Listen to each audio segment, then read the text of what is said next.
Salut les amis, bonjour à toutes et à tous, bienvenue sur votre chaîne de News Gimme. Aujourd'hui, vous l'avez deviné, de toute façon c'est dans le titre, et on est dimanche pour la récap. La récap de la semaine, vous le savez, je reviens sur les news un petit peu emblématiques que j'ai traitées durant la semaine. Et en plus de ça, la semaine avançant, la Gamescom a débarqué, donc les news commençaient véritablement à devenir très sérieuses. Donc on démarre tout de suite la récap du dimanche les amis, allez, c'est parti.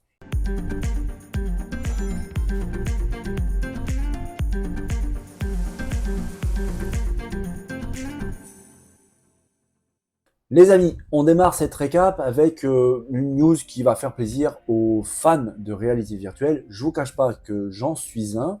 Malheureusement, je ne peux pas encore véritablement l'essayer, tout simplement parce que j'ai pas de PS5, donc forcément, j'ai pas de PSVR 2, mais c'est quelque chose qui me fascine vraiment et j'ai hâte de pouvoir m'y mettre. Donc je comprends parfaitement ceux qui en sont fans. Et là, on va aborder deux jeux, pas un, mais deux qui arrivent bientôt sur le PSVR 2 de Sony avec pour le premier, un jeu d'aventure qui semble vraiment prometteur, tout simplement parce que il avait eu déjà pas mal de succès sur le MetaQuest par exemple. Ce jeu, c'est Ruins Magus, qui arrive donc normalement, si tout va bien, le 19 septembre prochain sur PSVR 2. On le voit, c'est plutôt pas mauvais du tout, c'est assez joli. D'ailleurs, ça fait partie des grandes qualités de ce jeu.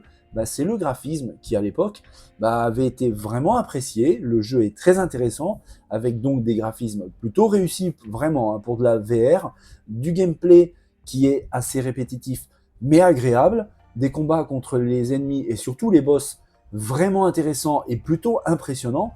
Donc ceux qui sont équipés du PSVR 2, franchement, je surveillerai Ruin Magus du coin des yeux parce que c'est une très très bonne alternative et un autre très bon jeu qui arrive pour le casque de réalité virtuelle de Sony. On le sait, là pour l'instant, le vrai problème du PSVR 2, c'est le manque de jeu. Je vous l'avais dit, le casque est vraiment de très très bonne qualité, véritablement. Il est bien conçu, il est bien fabriqué, il est de vraiment bonne manufacture. Le problème, c'est que pour l'instant, ils n'ont pas encore vraiment de grosses quantités de jeux. Il y avait déjà un problème à la base, c'était son mode de distribution qui était cantonné seulement au PlayStation Store. Ça, c'était un sérieux problème parce que forcément, ça limite un peu sa diffusion au grand public. Ça, c'est réglé. On peut trouver du PSVR 2 absolument partout, Micromania, Amazon, bref, un peu partout. Ça facilite sa diffusion. Mais maintenant, il faut lui donner à manger, il faut lui donner des jeux. Les jeux PSVR 2 arrivent. Ça, c'est une très bonne chose. Plus de ça, les jeux sont vraiment pas mauvais. Par exemple, le deuxième que je vais vous montrer, ça a été confirmé et en plus de ça, il sera jouable au Tokyo Game Show du mois de septembre prochain. Donc on aura très bientôt de nouvelles vidéos de gameplay de ce jeu. On le voit à l'écran, Capcom, même l'ambiance, vous l'avez compris. Resident Evil 4 Remake en VR, donc sur le PSVR 2, semble véritablement angoissant. Je pense que c'est le mot qui peut venir à l'esprit tout de suite, mais on peut en développer d'autres très très vite. L'ambiance, elle est parfaitement retranscrite, c'est clair et net. Et puis au niveau de la réalisation, en tout cas sur cette vidéo, franchement, c'est du très très haut niveau. Ça semble absolument magnifique. Et ce côté magnifique amplifie justement le côté horrifique, l'angoisse, un petit peu cette ambiance très très pesante. On a hâte, j'imagine un peu les sensations de dingue qu'on pourra avoir dans le Resident Evil 4 Remake sur PSVR 2. Les fans de la licence, à mon avis, seront aux anges, donc de pouvoir mettre la main dessus bientôt. On n'a pas encore de date précise au niveau de sa sortie, mais c'est confirmé, il arrive, il sera jouable au Tokyo Game Show. Donc à mon avis, très vite, on aura des nouvelles vidéos un peu plus croustillantes, si je peux utiliser ce terme concernant Resident Evil. Mais c'est vrai que les choses bougent autour du PSVR 2 et franchement, c'est une très très bonne nouvelle. Deuxième récap les amis pour cette semaine avec une actu pour le jour que je traite, plutôt soft, on va pas se mentir, c'était assez léger, c'était assez calme, c'était juste avant la Gamescom, comme on dit, le calme avant la tempête. Donc je vais revenir sur un sujet qui moi me tenait à cœur, parce que de toute façon les autres sujets étaient assez légers. On va revenir rapidement les amis sur un sujet qui a son importance tout de même, surtout du côté de Nintendo, ça va changer pas mal de choses, pas dans le fond véritablement, mais tout de même la voix de Mario, monsieur Charles Martinet, qui, comme son nom ne l'indique pas, est américain. prend sa retraite. Cette personne, bah, tout de même, 67 ans, et avec près de 30 ans de bons et loyaux services chez Nintendo en tant que voix du personnage que vous voyez à l'écran actuellement, Mario, mais aussi Luigi, mais aussi Wario, mais aussi Waluigi, bah, arrête, il raccroche ses affaires, il stoppe le travail de doublure donc, de Mario, de ce célèbre et emblématique personnage héros de Nintendo, pour pouvoir s'occuper de autre chose. À noter qu'il reste quand même chez Nintendo en tant qu'ambassadeur de Mario. Franchement, on ne pouvait pas choisir meilleure personne pour être ambassadeur de Mario. Si peut-être Monsieur Miyamoto ça aurait pu faire l'affaire aussi. Mais toujours est-il qu'en plus de ça, normalement, on devrait avoir une vidéo prochainement ensemble justement de Monsieur Miyamoto et ce Monsieur Charles Martinet qui devrait donc faire passer un petit message pour les fans et très certainement aussi un grand message de remerciement de Nintendo pour ce monsieur emblématique qui en fait partie littéralement de notre vie, en tout cas les fans de Nintendo, tout simplement parce que il nous a accompagnés pendant 30 ans, c'est clair et net, et pouvoir mettre un nom sur cette personne et de savoir qu'aujourd'hui c'est terminé, il prend la retraite, ça peut faire quand même un petit quelque chose, surtout au sein des équipes de Nintendo. Donc on va lui souhaiter bon vent à ce personnage.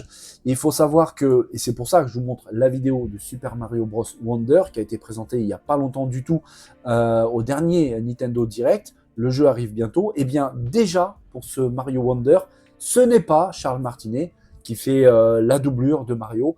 Et d'ailleurs, à l'époque de la diffusion de cette vidéo, les fans avaient déjà capté un petit changement au niveau de la voix de Mario. C'est vrai que c'est pas vraiment la même chose. Ça a été confirmé par Nintendo. Oui, déjà pour ce Super Mario Bros. Wonder, Charles Martinet n'est plus la voix de Mario. Donc ça marque véritablement un grand changement. Ça va pas changer grand-chose pour le niveau du gameplay, pour l'histoire en gros, de Mario et tout ce qui s'ensuit. Mais pour l'histoire au niveau de comme on l'entend de chez Nintendo, ça change quand même pas mal de choses. 30 ans, c'est pas rien. Bon vent à lui pour la suite. Et on verra un petit peu pour la personne qui n'a pas encore été présentée, qui remplacera donc Charles Martinet en tant que doublure de Mario. Autre retour en arrière, et là, on va vraiment parler jeu. Et un très bon jeu qui, malheureusement, vient d'être repoussé. Je vous l'avais annoncé, normalement, il était prévu de sortir le 1er décembre prochain, donc dans pas très longtemps. Ce jeu, c'est Stalker 2. Malheureusement, les équipes de développement rencontrent quelques petites difficultés. Il ne faut pas oublier que c'est un studio ukrainien, et comme vous le savez, en ce moment en Ukraine, c'est un peu le bazar. Du coup, les équipes ont été obligées de se restructurer, de prendre des grosses décisions, et donc de repousser plusieurs fois le jeu. Et là, c'est actuellement le cas. Il a été repoussé au premier trimestre de 2024, sinon pas très longtemps. On va leur laisser le temps de bosser sur ce jeu. Et toujours est-il qu'il y a un nouveau trailer, une nouvelle vidéo qui fait son apparition sur Stalker 2 pendant cette Gamescom. Je vous l'avais dit que le jeu allait être présent, il est même jouable, il y a une démo jouable présente sur le stand de Xbox. Et vraiment, au niveau graphique en tout cas, ça semble être du très bon boulot. Je rappelle que le jeu est développé sous Unreal Engine 5.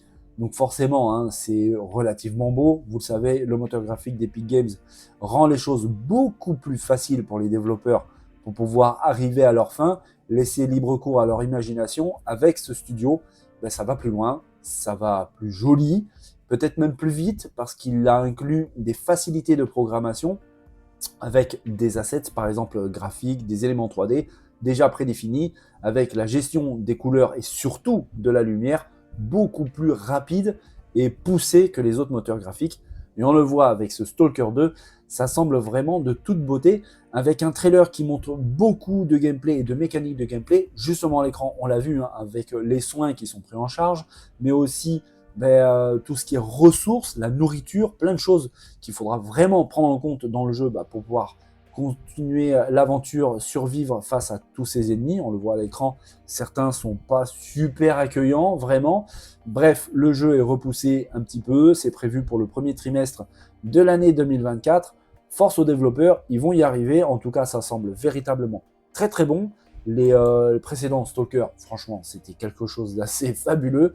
Là, on attend véritablement le deuxième. Je répète, le premier trimestre 2024, normalement, Stalker 2 déboule sur nos machines et ça va faire vraiment du bien. Là, véritablement, on rentre dans le dur. On rentre dans le sérieux, dans le très très sérieux, parce que la Gamescom bat son plein au moment où je traite donc cette récap. Et le choix était un peu difficile, parce qu'en fait, j'aurais pu aborder le sujet de Black Myth Wukong, qui s'annonce vraiment dingue, c'est clair et net. Mais je pouvais pas, les amis, je pouvais pas passer à côté de cette vidéo folle de Alan Wake 2, qui a été dévoilée avec beaucoup de gameplay, presque 15 minutes en 4K, pendant justement cette Gamescom, une vidéo complètement dingue qui peut véritablement retourner le cerveau de beaucoup de monde. Ça a été le cas pour moi, j'ai ma mâchoire qui est tombée par terre. On le sait, les consoles actuelles sont très puissantes, vraiment, peuvent gérer beaucoup de choses. Il fallait juste laisser le temps aux développeurs en fait. Il fallait juste leur laisser le temps de maîtriser ces machines, surtout quand on connaît les problématiques, par exemple chez Xbox avec ces deux consoles, X et S, avec la S véritablement, qui fait retarder les choses pour la série X. Et ça, c'est un sérieux problème. Il y avait eu la pénurie de composants, il y avait eu le Covid avec la pandémie et tout ce qui était télétravail. Les développeurs ont mis beaucoup de temps à maîtriser les machines, ça c'est clair et net. Mais là, avec ce genre de vidéo, on voit clairement, franchement, qu'un gap monstrueux a été passé, que véritablement maintenant les équipes de développement commencent très bien à maîtriser les bestioles, avec cette vidéo complètement folle du héros de Alan Wake 2 qui déambule dans les rues de New York avec une ambiance dingue, des graphismes hyper fins, vraiment, avec cette lumière, cette ambiance pesante, oppressante, cette espèce de brume, la pluie, c'est vraiment de toute beauté. Franchement, la vidéo est en 4K et on voit vraiment la maîtrise des équipes de développement. On peut déceler quelques petites saccades, je vous le cache pas, on le voit, moi en tout cas je le vois. Après, on va pas non plus trop râler. Faut pas oublier que c'est une capture d'un stream, et qu'en plus de ça, on le voit à l'écran, c'est marqué Work in Progress. Le jeu est toujours en développement. Toujours est-il que visiblement ça se passe plutôt bien son développement. Franchement, c'est de toute beauté. Moi, je suis assez ébahi, c'est par la gestion de la lumière, hein, vraiment. Je vous l'avais d'ailleurs dit précédemment dans une autre vidéo que oui, les graphismes, c'est impressionnant, les textures, les particules, tout ça et tout, mais je pense qu'une des composantes, et là c'est criant hein, de vérité, c'est la lumière. Ça a vraiment une importance folle dans le jeu. Sans cette lumière qui est très bien gérée en plus, le jeu n'aurait pas la même saveur. Graphiquement, ça serait pas pareil. La lumière fait jaillir des contrastes, des ombres, ça renforce les ambiances. Là, en l'occurrence, dans Alan Wake 2, l'ambiance est plutôt pesante. On le voit par exemple ici, hein, c'est vraiment de toute beauté. On attend ça avec impatience. Le développement, visiblement, se passe franchement très très bien. Cette vidéo est là pour le prouver. Les animations sont très fluides, très bien décomposées. On a hâte, mais c'est vrai que les prochains jeux qui arrivent, qui en plus de ça, beaucoup sont développés sous Unreal Engine 5, comme c'est Alan Wake 2, mais aussi Black Myth Wukong par exemple, mais on peut aussi parler de Lords of the Fallen. C'est vrai que là, on va commencer à voir arriver des jeux qui tirent pleinement profit de nos machines. Enfin, j'ai envie de dire, ça fait plaisir parce que quelque part, en gros, on attendait véritablement ça. Le cross-gen, ça va 5 minutes, mais à un moment donné, quand on achète une PS5, c'est pour faire du jeu PS5. Quand on achète des jeux Xbox Series X, on en veut pour son argent, parce que oui, la console est très puissante, mais là, on commence vraiment à voir des choses très très qualitatives. Pour cette récap, les amis, j'aurais pu aborder pas mal de sujets. Par exemple, Starfield, qui commence véritablement à dévoiler certaines choses. Alors, il ne s'agit pas de leak ni rien, il n'y a pas de spoil, hein, je vous l'avais dit d'ailleurs dans la vidéo, à ce moment-là, que l'un des directeurs de Bethesda avait déclaré pas mal de choses très intéressantes. Le contenu de Starfield semble complètement fou. J'aurais pu vous aborder ça. J'aurais pu vous aborder aussi quelques petites précisions sur la console, entre guillemets, portable de Sony, la PlayStation Portal. Mais en fait, on aborde déjà ce sujet plusieurs fois. Il y a un autre sujet qui a vraiment une importance capitale, parce qu'en fait, ça va peut-être avoir un impact sur le futur de Xbox. Je parlais de Baldur's Gate 3, je vais l'appeler BG 3 pour être plus rapide, et c'est plus facile à prononcer. Vous le savez, le studio Larian Studio, qui s'occupe du développement de BG3, rencontre véritablement des soucis de développement pour la Xbox Series S. Tout simplement parce qu'il y a une fonction dans ce jeu d'écran partagé. Et forcément, c'est quelque chose qui prend pas mal de ressources qui manquent pour la série S. ressources qui ne manquent pas sur la série X. Et du coup, ça pose un véritable problème parce qu'en fait, la sortie du jeu est retardée sur console Xbox à cause de la S. Et c'est un vrai gros problème, tout simplement parce que BG3 est un carton monstrueux. Il écrabouille la concurrence, il passe devant Zelda, il est vraiment, vraiment en passe de devenir très probablement le GOTY de cette année. C'est aussi simple que ça. Le jeu arrive le 6 septembre prochain sur PS5 et Microsoft ne pouvait pas passer à côté de ça. Vraiment, ça devenait un petit peu inquiétant. Je me suis pas mal de fois posé la question. Je me disais, quand est-ce que Xbox, quand est-ce que Phil Spencer allait réagir vraiment? Eh bien, ça a été annoncé là pendant cette Gamescom. Sven, le directeur de l'Ariane Studio, a eu une conversation avec Phil Spencer. Et ils sont arrivés à la conclusion, tout simplement, qu'ils ne pouvaient pas attendre plus que ça. Le jeu abandonne la fonctionnalité d'écran partagé sur Xbox Series S. Il sortira toujours sur la S, mais il n'aura pas cette fonction d'écran partagé. Par contre, il aura toutes ces fonctions on le voit d'ailleurs à l'écran partagé, il aura toutes ces fonctions, y compris cette fonctionnalité d'écran partagé sur la Xbox Series X, ce qui fait que le jeu va arriver un peu plus tôt que prévu, parce que malheureusement, à cause de ces problèmes de développement pour la S, le jeu normalement était prévu pour le début de l'année 2024, sans autre précision. Et comme je vous l'ai dit, le jeu est un succès absolument colossal, je ne voyais pas comment est-ce que Microsoft pouvait se passer de ce succès et d'attendre jusqu'à début 2024. On ne parle pas de quelques jours ou quelques semaines, c'est carrément plusieurs mois pour un jeu qui n'a pas un succès relatif. C'est un jeu qui prétend au titre de GOTY. Donc c'était un sérieux problème, et comme je vous ai dit au début de cette news, de cette récap, c'est potentiellement même quelque chose qui peut faire jurisprudence. Ça veut dire qu'il va très certainement changer un petit peu la philosophie de Xbox et de Phil Spencer concernant la série X et la série S. Ça va peut-être bousculer un petit peu cette idée de oui, il faut sortir les jeux sur les deux machines, coûte que coûte, quitte à repousser les développements. On voit, c'est pas viable, c'est pas possible.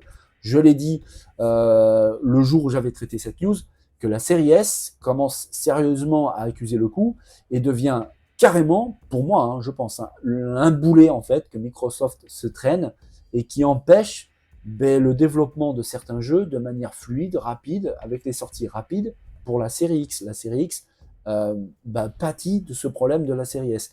C'est un gros souci pour Microsoft, et ça, franchement, on l'avait vu quasiment dès le début, au moment de l'annonce de ces deux machines.